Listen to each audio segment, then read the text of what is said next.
On Wednesday night, the government shutdown ended. Over. Done. Congress reached a deal. Now, what are some of the details of this deal? Well, I'm going to go over that just right now.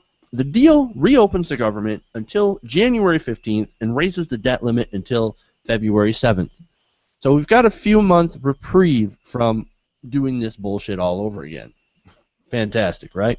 Yeah. Now, Republicans pretty much got nothing throughout this deal. There is one little concession, is that it mean tests Obamacare subsidies. Now, what that means is, of course, it's basically checking to see if you're eligible for a subsidy under the healthcare law. To see, if you don't need the subsidy, you're not going to get it, which is, to me, it sounds pretty reasonable.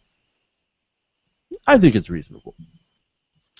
Not only that, but another part of the bill says it provides back pay for all the furloughed workers, which is fantastic. They deserve to get paid, which is nice, because a lot of these people really needed that money. Unlike that congressman that said, well, I need my check. I have a kid in college. No, I'm glad to see the furloughed workers actually got the money that they deserve. Now, the House passed the bill 285 to 144. Now, so that means some Republicans came over, the more moderate type of Republican, if there is such a thing, right, David? Yeah, I think there are some I was the Chamber of Commerce Republicans. Exactly. And it's kind of like it's down to Chamber of Commerce versus the Tea Party. I refer to the Alex Jones wing of the Republican Party. But yeah, that whole strain of kook is basically it's versus what I could consider the kind of old school Ronald Reagan Chamber of Commerce. It's all about we're all in for the money, Republicans. Right, and of course that wing of the party obviously didn't want to default because it would destroy their bottom line. Sure. It would be horrible for them. So of course they're going to go over to the side of the Democrats just to get this through the House. And that's actually good for the country, I guess. The fact that it's such a short-term deal, it says that it's not going to be so good in the long run because 3 months from now we're going to be right back at this, which is insanity. But going back to the vote, the Senate, of course, had passed it 81 to 18. It had some notable senators obviously voting against the deal. And I'll get to some of the names later.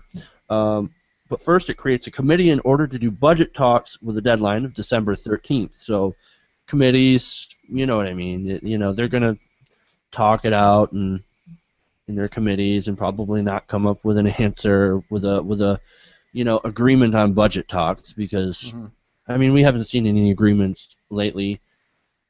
There could be a grand bargain in the works. If you've watched the show at all, you know that we're definitely against the grand bargain. It's more of a grand larceny, to be honest with you. But we think that under this president, that's a pretty damn good chance it's going to happen.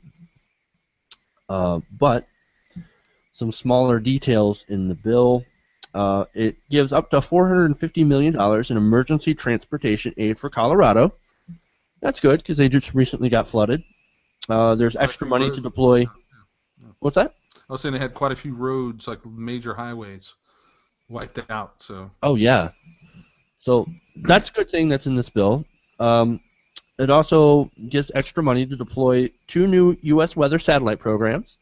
Okay, that's good. I'm not against that. The agreement would also block any cost of living adjustment for members of Congress in fiscal year 2014. Also, I think that's a good thing. Why should they get paid more? They already make $174,000 a year, plus the huge amounts of lobbyist corporate money that most of the members of Congress get anyway. And if you think about it, if you're to go to Congress, with the perks that they get as far as meals, the gym, the haircuts, you probably don't need, if they're smart, they wouldn't have to spend their salaries. Right. They could bank it off because they got, basically everything they really need to exist. right But do you think there. a good majority of the Senate are millionaires? Sure. Absolutely. There's another thing, um, and this is kind of funny because of how specific it is. But do you know the recently deceased member of Congress, Frank Lautenberg? Now, that's who the recent election of Cory Booker actually went to replace, right? Hmm. So Cory Booker now has Frank Lautenberg's seat. Well, um, this part of the bill actually gives a death benefit to Frank Lautenberg's wife. Okay, sure, that's fine. Um, and there is, of course, one more thing in this bill, but I want to get to that a little bit later. It has to do with Mitch McConnell. But first, I wanted to get back to the senators. Now, the senators that voted against this are some notables. Ted Cruz, John Cornyn, Rand Paul, Marco Rubio, Jeff Sessions, Pat Toomey, and David Vitter are just among some of these senators that voted against this bill.